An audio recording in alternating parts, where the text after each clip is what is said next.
What is the correct way to pronounce your stage name? Karma Rose is just with two E's. Why two E's? That's just how I differentiate myself. People mispronounce this? Yes. What Even Terry. She says Rosee. People misspell this? Yes, they always use one E. Do you correct people when they're wrong? Of course. Because that's how I promote myself. Anyone ever felt some type of way because you corrected them? Yes, every time. Every time. They're like, just use it. But no, that's not how I'm promoting myself. They need to know the correct spelling when they're coming for me. Do you notice people mispronounce your name or misspell? Yes. They'll either say, most people say Rosee instead of Rose. But do you notice more people mispronounce your name or misspell it? Both. 50-50? Yeah. Now, where did your stage name come from? Ooh, What's Jesus, the story behind that? That's a long story. I don't want to really too much get into that too deep, but it was a relationship I was in a long time ago, like around the time when I first got back to Atlanta. And some really bad stuff had happened with the ex of mine, and everybody felt like I should have retaliated. But I am a believer of God, and I feel like, sometimes you don't have to be the person to try to get back at someone. If you're lucky enough, you'll either see it or hear about it. And that's how I got the name Karma, because I believed in it. So did someone actually give you this name or coin this name for you, or you come up with it yourself? I gave it to myself. Originally, they used to call me Honey back in high school, and I added the Rose to it, and that was with the two E's, of course, always. And then once all that stuff happened, I was just like, Karma. Karma is going to be my friend, and that's just what it was. So it was Honey Rose at one point. Yeah. And then it was Karma Rose. Yep. Now you've danced as well, exotic dance. Yeah. Was this also your stage name, exotic dancing? Yes, but not the full title. People would normally break it down, so they would either call me Karma or Rose. And when it came to music, you did music before you started exotic dancing. Yes, yes. I came to Atlanta doing music, Dungeon Family, I love them forever. They're the ones who brought me down to Atlanta. I was with Organized Noise, and forever grateful for that because they gave me a shot when nobody knew my name. Yeah, so. Before we go any further with my questioning, how did you even link with them in the first place? It's crazy because people say the internet is so dangerous, but I met them on the internet. And it was someone that had seen my music. I was posting videos of me singing. And this guy, he said he wanted to manage me, and I told my mom about it, and I told her who it was, and I was 18, so it was like she couldn't really stop me. She just prepped me with game, this is how you need to take care of yourself, this is how you need to move, and if anything, you call me. I got down there, they set me up in a nice situation. As soon as I got there, vocal coach, I was set up. They set me up nice. Definitely got my studio time and got groomed by some of the greats. So did you actually sign a contract? I signed a contract with my management, not with Dungeon Family. So it was pretty much their management, but, it wasn't a deal. It was like them taking a leap of faith on me and seeing what we could do first. So someone that was managing the Dungeon Family, someone that was managing Organized Noise wanted to manage you, and that's how you... No, he was a manager with them. He was like a friend of theirs Okay. that worked with them. And they were like, okay, bring her down. We want you to, look after her, manage her, and we're going to groom her. And why didn't that work out, the management situation? Oh, Jesus. I fell out with my management. Jesus, thank you, Lord, for my mother, because she got me right. And I went back home. But it had nothing to do with them at all. It had everything to do with my situation with my manager. To this day, I still can go work with them. I still go talk to them. I still can record with them. And they take me in as family at all times. So how long did that management period last? Ooh, not long, like a year.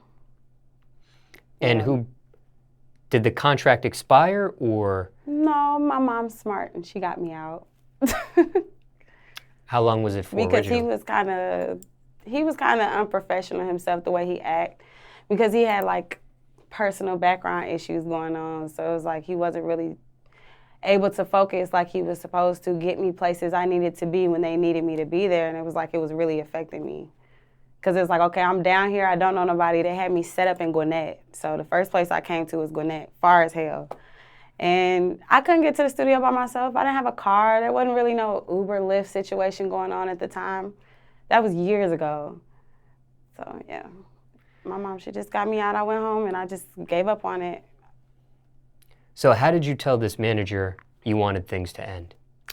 I asked them to get out, and pretty much it was like he wasn't trying to let me at first. But then I called my mom, and then I really don't know what she did. But she talked to that man, and here I am. How long was that? It was a thick contract, too. How long was the original contract for, time-wise? I was 18 years old. Do you know I did not read that contract at all? I need to tell people this right now. Be careful what you're signing. Get you an entertainment lawyer. I don't care how old you are, how good stuff looks, or whatever their name is. Get you somebody professional to represent you. I don't care, because they will take you ass backwards if you're young and you're just saying, I'm going to do whatever, because that's who I was. Why didn't you read it? I was thirsty. I was bloodthirsty. Like, I wasn't in Chicago. I was in a small city outside of it at the time. I was in, I had just moved back from Gary, Indiana to South Bend. And I went to high school there for a few years. But it was nothing going on there. It was so dead. Nobody was doing anything. And I'm like, I got to get out of here. Like, I'm not made for this. I got to go. So I always knew as a kid that I was going to be in Atlanta.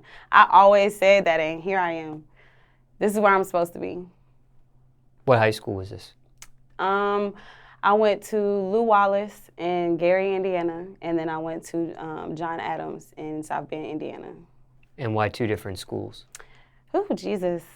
Because the first school was the one my mom moved. She moved us to South Bend when I was a freshman. And then I stayed with her for a few years, and then I got grown. I got grown and started smelling myself. And I got into it with her, and I told her I'd go live with my dad. And me and my dad don't even have a good relationship. I just was like, I know I can go do it. Whatever I want at my daddy's house. I'm grown now. I really was feeling myself because I was working. And at that point, I started paying bills too. So, yeah, you're going to respect me. Sorry, Mom. I love you. And you do graduate high school? Yes, I did, but it wasn't from Lew Wallace. It was from an alternative school. Because me and my dad had a falling out at that point, too. I stayed with him. That was my senior year. And then I wanted to go visit my mom. We had made up. So I wanted to go visit her, and he wasn't going for it. He pretty much told me, if you go see your mom, don't come back. And so there was this girl I made friends with at my school, and she actually lived across the street from the school. And her parents were like, you can come stay with us, finish the last couple weeks off of school. You about to graduate, because they didn't know what was going to happen if I tried to transfer back to a whole nother city. So I went to go see my mom for the weekend. I was coming back that Monday. My ex-boyfriend, he calls me and he's like, why you didn't tell me you were leaving? And I'm like, I'm not leaving. He said, your dad just came and took all your stuff out your locker and took you out of school. Like, I'm not going to lie, for years, that bothered me. And it ate me up, but I forgive him now. Just to go ahead and throw that out there. I'm a very forgiving person.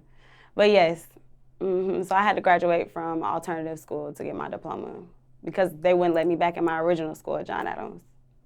Because? Because it was too late. It was so close to the end of the year. It was only a couple weeks of school left. Now, when you end the situation with your manager, I can't remember exactly what you said. We talked about so many different details, but do you tell him you want out in person? Like, do you have a face-to-face conversation and say? Yes, I did. Okay. There was no choice but to have it with him in person, but the way he had me set up, too, he eventually had me staying with this girl he was just dating, and it was like, even though she had a nice home, it was like, come on, man, like, you my manager, G. You got me in the mix of your relationship stuff. Like, it's sloppy. Even though I was 18, I knew that wasn't it. And just to be clear, there was no romantic or sexual relationship with you and the manager? Oh, not ever. Not ever. Never even looked at him. Not biologically related? Nope. And you end on bad terms? Mm-mm. At first, I wasn't trying to speak to him anymore because I was upset because I'm like, dang, I done got all the way to Atlanta. Now I'm finna backtrack and go back home. Like, come on. But after that, it's like you can't be upset. That comes with maturity, though. That comes with maturity. You can't blame everybody for everything that happens. Things happen. Situations happen. You knew what you was getting yourself into. You didn't even read the contract. So would we say it ended on no terms? Good terms? It ended on, with organized noise, we're on great terms. That's always my family once again. But with him, I don't even know where he is. I don't even care. I hope he's fine, but I don't. You know, it's not something that crosses my mind.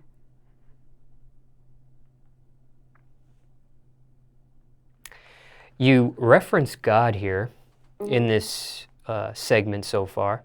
Do you follow a religion? I just believe in God. I used to classify myself as just Christian, but now as an adult, it's kind of tricky just because you learn so much. But I just believe in God. I pray to God every day, and I know what type of God I serve, of greatness, grace, goodness. So that's what I try to follow. When was the turning point when you go from considering yourself a Christian to just God? When I start discovering myself as an adult, once I matured, you know, my first couple years of being an adult, I was all over the place.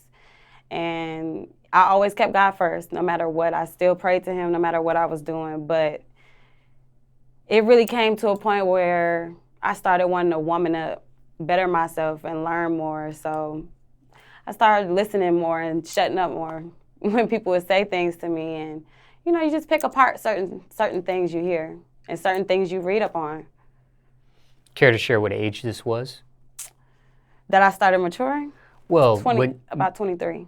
Okay, well, I was going to say when you made that switch from considering yourself Christian to just God. About 23.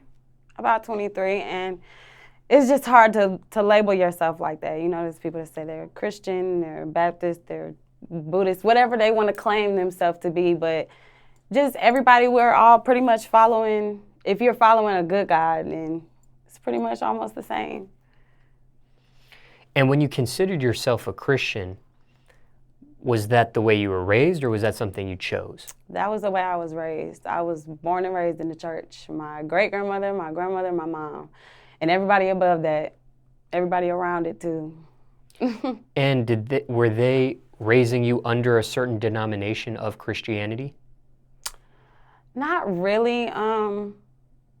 Well, I know when I would go with my great-grandmother and my grandmother, they've been in the same church since before I was even born to this day.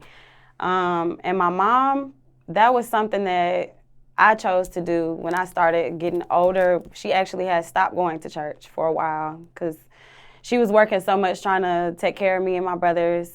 So it was kind of difficult to try to make time for that, but I actually was the one to bring my family back to church. I had met someone, they invited me to their church, then I invited my family, and we kind of made that our home church. And my mom, she's been back in church ever since. So, just for the record, was it a certain denomination?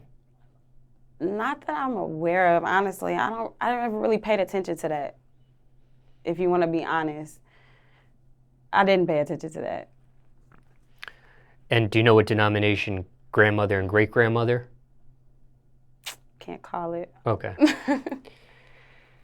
And have any of them reacted to you once considering yourself Christian to now just considering yourself worshiping, following, whatever term you want to use there, as just God? Well, I don't think that they have a problem. I mean, we still pray together, and it doesn't stop anything because at the end of the day, the same God that they taught me is the same God I'm praying to. I just can't label myself. When it came to music, have you always released music under the name Karma Rose, or even when it was the Dungeon Family Organized Noise situation, were you going under a different name musically back then? I was still Honey. They still call me Honey to this day. That's how I started. So is there music out if people researched under the name Honey Rose? Not any professional music, but I'm also almost certain you can find some on YouTube. Like some songs where I was singing maybe in the living room or something. But no, I try to erase all that stuff, but it's certain accounts I just can't get access to anymore. Sometimes when people sometimes when recording artists, I should specify, have stage names, they incorporate part of their real name, their birth name, their government name with their stage name, and some have an alias that has nothing to do with their stage name. Was that ever a thought? Maybe you using part of your real name at one point for your stage name, or no, never a thought? Or did you consciously want to stay away from that, which some artists do? For me, the name change, well, having the other name is a new identity. It's another part of yourself, another expression, another creative. So no, I never thought to put them together because I want to separate the two. It's like, not to compare myself, but it's just like name-wise with Beyonce and Sasha Fierce. You know, she has her one side and then she has her Beyonce side. That's just what it is. It's alter ego. Well, I meant more, I think you might have misunderstood the question. Some recording artists will use their real name or incorporate their real name for their stage name, and some don't. They have an alias. Like you have an alias. It's not your real name. Karma, Exactly. Honey, Rose, that has nothing to do with your real name. Was there any thought on maybe using your real name at one point, or no, you wanted to stay away from that? No, I never wanted to use my real name. Not ever. Not ever. Like I said, that's the reason why, though. Oh. Because it's my alter ego. Got you. Okay. That's why I was putting in a comparison like that, because that's Karma Rose is who I am when I walk outside my door. When I'm with my family, I'm Jessica. That's your real name. Yeah. Care to share why your parents named you Jessica? Ooh. You know what? I don't know, but I thank God for my mother naming me Jessica. My godmother wanted to name me Antoinetta. Can you imagine that on me? Do I look like an Antoinetta? Don't even go by the red. Let's ask the audience. Place a comment right now and answer that question Karma's asking. And is Jessica spelled regular or is it spelled uniquely? It's spelled Jessica, regular. And you don't know the meaning behind Jessica? If I did look it up, it's either God's gift or something of the sort, something of that sort. I did look it up a long time ago when I was a kid. Well, let me back up. You don't know the reason why your parent named you Jessica? No, but she gave us all subtle names, and I appreciate that. And I can't remember if you answered this or not, and I apologize if I'm repeating this question again, but we've been jumping all over the place. So when it came to the name Honey, you came up with that as well, or did somebody coin that for you? Honey, how did I get that name? I gave myself that name. I had another nickname back before then, too, because in middle school, we used to have, of course, choir, band, music appreciation. I did band, I did choir. I couldn't stand either one of those classes. I played clarinet, piano, and then even though I sing, I hated choir. So in the music appreciation class that I took, I would sing for everybody during our period. Our teacher didn't care. So we just be playing around, doing our own thing. And they all used to call me Star. That was my nickname before in middle school. Then when I got to high school, I reinvented myself to Honey. Then that, of course, as an adult, my adult me is Karma Rose. Do you know why they called you Star? Because they used to always say that my voice was nice and that I could be big. But they're like, why are you in here? You're supposed to be in choir. Do you credit the name Star to anybody? Did somebody actually specifically, do you remember, call you that? I really can't remember, but they all call me that, literally. Literally. It's still some people to this day that I could run across from school and they'll still call me that. And when it came to you exotic dancing and you using the name Karma or Rose and then using that in music, was there ever a thought on changing your name for music so it had nothing to do with the exotic dancing lifestyle, or did that make things easier that people may have recognized you already as Karma or Rose, So when you do music, they could put... Like an easy transition. Yeah, there you go. For me, I didn't really care. I don't care that people know that I used to dance. I mean, everybody has a background. I hate when people try to say that, oh, you know, even people I know, they'll be like, yeah, people don't know you like I know you. They'll be like, you don't know what they know. I said, because if they ask me, I won't tell them. One thing about me, I can't wait to spread my story. I can't wait to tell people what I've been through and the struggles I've had to face and the turn downs that I've had to endure and the ups and downs of everything, because I might can help somebody. I might help somebody through their journey or whatever they're going through right now. So I'm proud to talk about all that stuff. I like to keep my name. When it came to exotic dancing, how long did you do it for and why did you stop? I have been dancing since... I actually, well, I think I was about 20 years old, 19, 20, when I first started dancing out here. And then I stopped when I was about 24 in the strip clubs. Because I told myself 25, I did not need to be in a strip club after 25. That was my deadline from day one. I always felt like, not judging because I still love the hustle, but just saying I always felt like I should have been doing my music instead of being there. I just got discouraged. Why? Just going through that situation just kind of had me down a little bit. Like, I don't know what I'm doing. You don't know who to trust. You don't know what direction to take. And you just never know. When you're cute or have a nice figure, it's hard for people to take you serious with your craft. And you're referring to the management situation? Not that situation, because he never tried me. But just saying, furthermore, going on in life, anybody that I've ever tried to come across with music, somebody that may have some power, they try to abuse it with trying to hit on me. And it's like, I really want you to take me serious with this because I really do this. My penmanship is good. My music is right. I know what I'm doing when it comes to that end anyway. Well, let me be a little bit more specific. When I meant with my question was not if somebody had hit on you. You had referenced if I could trust this or not. I meant, was that the management organized noise dungeon family that you were referring to? Oh. I have nothing bad to say about the dungeon family at all. I have nothing bad to say about them at all. Okay. They didn't discourage me. It was, once again, my management, and that had nothing to do with them, because they can't control what the next man is doing when he's supposed to be doing something. Yeah, well, I was just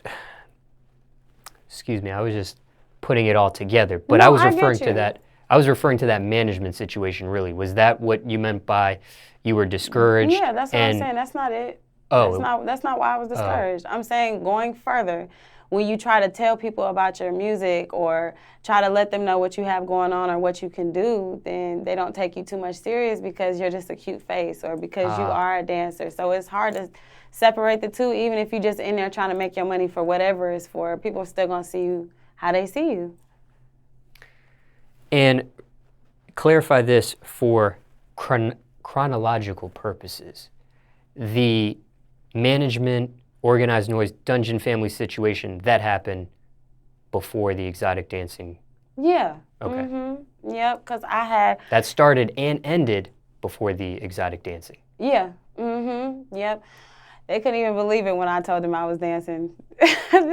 I had, after that had ended, I went back home. I ended up getting in a relationship, moving to Minnesota, stayed there for 3 months. And then I was unhappy no matter where I was. So I came back to Atlanta and just brought them with me. And it was tough finding jobs down here at the time. It was really hard for both of us. And we were staying with one of my homeboys. And I'm just like, I can't keep staying at somebody's house. I need to be comfortable. I need my own space. So there, my friend put me onto this girl. She started putting me on the parties. And then from there, I was just like, okay, now once I start making a name for myself and start making some money, start being able to keep myself up again, shoot, I was out here. That's when I first started trying to brand myself after that relationship ended, because that's when I really started getting out here with my dancing. Before, it was just little petty parties. And you said you stopped dancing in the strip club at 24. But did you continue to dance after, just not in the strip club? Sometimes, but the money would have to be worth it. I like private parties because you would get paid up front and then plus my tips. So that was cool. I hated working in the clubs, having to pay people before I leave. When I first get there, it's just too much. Currently, are you dancing anymore, period? Whether it's private party or... No, I actually am not dancing at all anymore because I'm trying to stop that. I don't want to do that anymore. I don't want to identify as a dancer at all anymore. But you don't. But shout out to my girls because they still getting money. But even though you don't have a problem talking about it. No, for sure. For sure. I'm open about it. I'm not embarrassed. And how long has it been now since you last stopped dancing, your final dance? It's actually only been maybe a couple months. But that's when I had decided that, okay, I'm about to drop my single. I'm about to get my projects together. I'm about to drop these visuals. It's like, all right, stop playing with yourself. Like, either you gonna do it or you ain't. Don't play. Don't go backwards. We're not here for that. With everything considered, oh, let me ask you this. The name change from Honey Rose to Karma Rose, did that hurt your brand at all? No, not at all. Nobody even knew who I was when I was Honey. Nobody knew who I was. So with everything considered, everything we talked about in regards to your stage name, any regret or remorse with the final stage name, Karma Rose? I love my name. Don't wish you could go back to Honey Rose? To be honest, it sounds corny when I hear it now. It sounds really, really lame.